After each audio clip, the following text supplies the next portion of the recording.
અદ્યતન સુવિધાઓથી સજ્જ રંગૂન જનરલ હોસ્પિટલ. ઉપરોક્ત હોસ્પિટલમાં ઉપલબ્ધ સુવિધાઓ: બાળકો માટેનો ખાસ ઓપીડી વિભાગ, કાંગારૂ મધરકેર વિભાગ, સ્પેશિયલ રૂમની સુવિધા, પીઆઈસીયુ, નવજાત શિશુ સઘન સારવાર કેન્દ્ર, એનઆઈસીયુ, નાસ આપવાની સુવિધા, નેબ્યુલાઇઝેશન, ઓક્સિજનના બોટલ તથા કોન્સન્ટ્રેટરની સુવિધા, નોર્મલ તથા સિઝેરિયન પ્રસૂતિ, પીડા રહિત પ્રસૂતિ, ગર્ભાશયનું ઓપરેશન, ટાંકાવાળું તેમજ ટાંકા વગરનું, સોનોગ્રાફી, વંધ્યત્વ નિવારણ, દરેક પ્રકારની તબીબી સેવાઓ નિષ્ણાત તબીબો દ્વારા પ્રદાન કરવામાં આવે છે.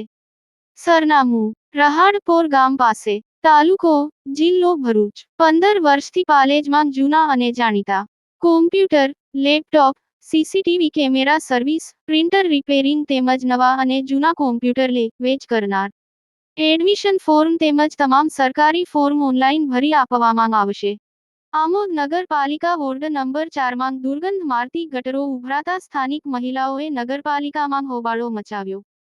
ભરૂચના આમોદ નગરના મારુવાસની મહિલાઓએ પાલિકા કચેરીમાં પહોંચી મુખ્ય અધિકારીને ઉગ્ર રજૂઆત કરી રોષ ઠાલવ્યો હતો.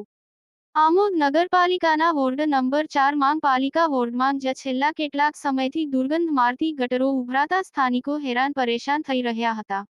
વારંવાર રજૂઆત કરવા છતાં પરિણામ નહીં મળતા સ્થાનિક મહિલાઓએ મોરચો કાઢી પાલિકા કચેરીએ પહોંચી મુખ્ય અધિકારીને ઉગ્ર રજૂઆત કરતા મુખ્ય અધિકારીએ ગટર સફાઈ કરવાની મૌખિક બાહેંધરી આપતાં રોષે ભરાયેલી મહિલાઓનો ગુસ્સો શાંત પડ્યો હતો. આમોદ નગરપાલિકાના વોર્ડ નંબર 4 મારુવાસમાં ભૂગર્ભ ગટરો ઉભરાઈ રહી છે, જેના કારણે દુર્ગંધ મારતું ગટરનું ગંદુ પાણી ફળિયામાં પ્રસરી જતા રહીશોમાં પાલિકા કચેરીના સત્તાધીશો સામે રોષ જોવા મળ્યો હતો. ફળિયામાં પોતાના બાળકો પણ રમતા હોય રોગચાળો ફેલાવાની દહેશત વચ્ચે સ્થાનિક મહિલાઓનો પાલિકા કચેરી સામે રોષ ફાટી નીકળ્યો હતો. જેથી ગુસ્સે ભરાયેલી મહિલાઓએ મોરચો કાઢી પાલિકા કચેરીમાં મુખ્ય અધિકારીની ચેમ્બરમાં ઘૂસી જઈ દુર્ગંધ મારતી ઉભરાતી ગટરો બાબતે ઉગ્ર રજૂઆત કરી હતી. જો કે મુખ્ય અધિકારી પંકજ નાયકે નેશનલ હાઈવે નંબર 64 પાસે ભૂગર્ભ ગટરની લાઇન ડેમેજ થઈ હોવાની કેફિયત રજૂ કરી મહિલાઓનો ગુસ્સો શાંત પાડ્યો હતો. યાકુબ પટેલ, ભરૂચ.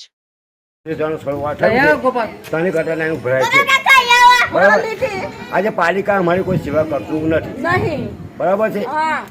આજે અમે 20 દિવસથી અમારા બહેના છોકરા ધક્કા ખાય છે, આ સેવા કોઈ અમને દેતું નથી.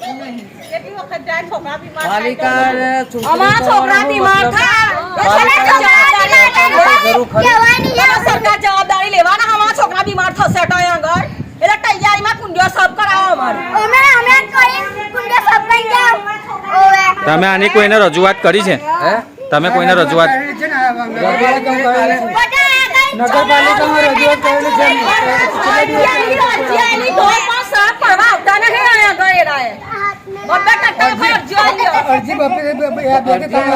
અરજી આપેલું છે, તમે શું કહેવા માંગશો હવે પાલિકાને? પાલિકાને કે ભાઈ હવે આટલી મોટી સરકાર છે, સાફ સુથરા સરકાર છે, મોટી સરકાર છે, એનું નામ બદનામણ પાલિકામાં બેસીને લોકો કરે. સરકારને બદનામણ કરવા હાલ બેઠા તમે. આટલી સારી સરકાર છે ને એને તમે આવી રીતે ડોલો ભરી હવા નગરપાલિકામાં આવીશું.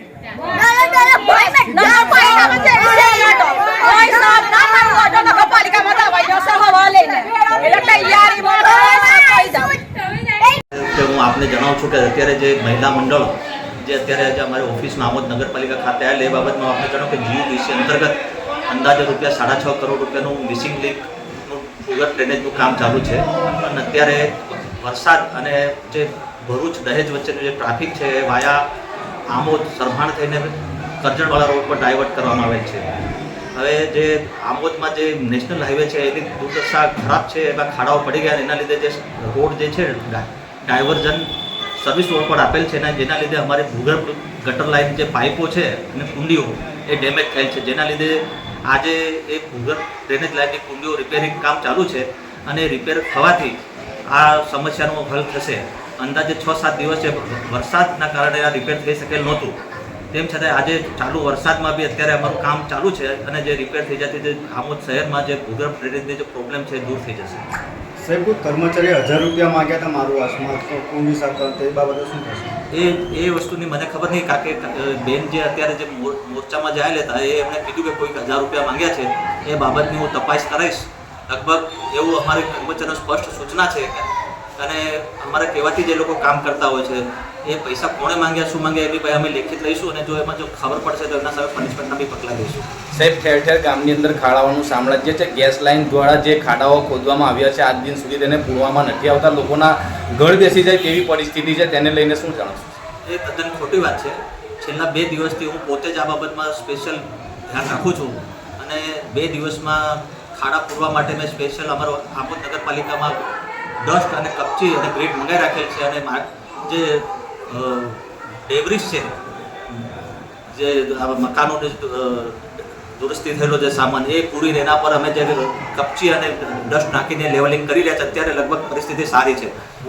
કોઈ જોવા મળતું નથી. વોર્ડ નંબર 2 ની અંદર સાહેબ મેં તમને રૂબરૂમાં રજૂઆત કરી હતી. આપ સાહેબશ્રીએ અહીંના કર્મચારીને કીધું હતું, પણ આજ દિન સુધી તેની કામગીરી કરવામાં નથી આવતી.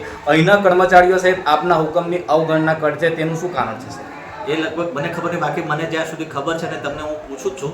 ગઈકાલે મારી પાસે એવા મેસેજ આવ્યા કે સાહેબ તમે ખરેખર બહુ સારી કામગીરી કરાવીને અત્યારે જે રોડ મોટરેબલ નહોતું અત્યારે 4-વ્હીલર ગાડીઓ બિંદાસ પ્રમાણે નીકળે છે એવા સમાચાર મારી પાસે હું પોતે જોઈ આવ્યો છું. ગામની અંદર લોકમુખે ચર્ચાનો વિષય છે કે પ્રમુખ અને ચીફ ઓફિસરના દરેક કર્મચારીઓ મોટાભાગે હુકમનું અવલોકન કરે છે અને અવગણના કરે છે સાહેબ. એ ખોટી વાત છે. કોઈ એવું હુકમનું અવગણના કરતું નથી અને એવું કોઈ સ્પેશિયલ ધ્યાન પર હોય તો મને જરા જણાવજો.